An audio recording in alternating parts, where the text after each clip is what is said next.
Okay, so now we're going to learn some buttons that have been on your calculator that maybe you've been wondering, what the heck are these buttons? There's this button, which is pronounced sine, not sin, sine.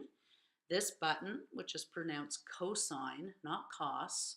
And this button, which is called tan or tangent. So this is read like this, sine.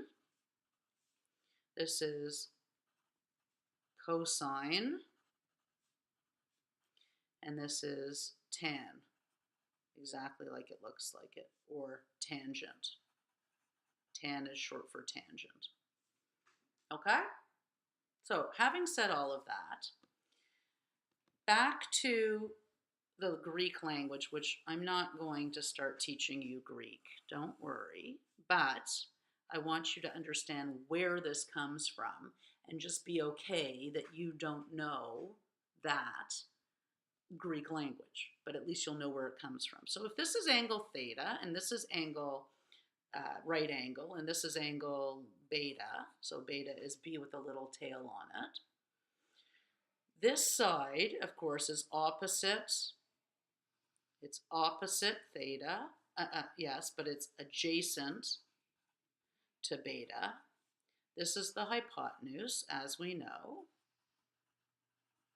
And this is adjacent to theta and opposite to beta. All right.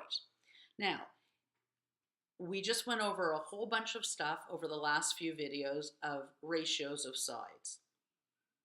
And sine, cos, and tan are ratios of sides, of different combinations of ratios of sides. So for example, I'll spell them out in their full. So this is spelled sine, this is spelled cosine, and this is spelled tangent. But of course, we just write sine, cosine, or cos, and tan, or tangent.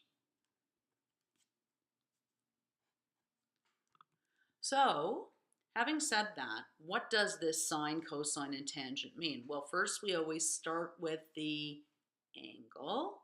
So we start with the angle. I got with and the jammed into one word. Start with the angle. And let's say we're going to start with angle theta, okay? So we're going to find there is no sine on its own, there is no cos on its own, there is no tan on its own. It's always with, like this is one package. This is not sine times theta, it's just sine theta. It's like my name is Jillian. It's all one thing. There is no Gillia. It's one package. This is one word, one package altogether. Okay? The reason I didn't mention it here is because I'm trying to, build up and not overwhelm you by teaching too much all at the same time, going step by step.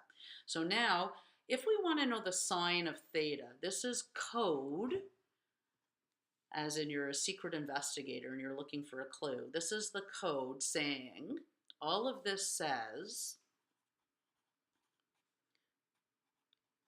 go to, of course, we start with the angle, and see the side, gosh, I can't spell today, this is crazy. See the side opposite and see the side hypotenuse. And divide them. All of this says that. Go to this angle. Sine means opposite divided by hypotenuse. Cosine says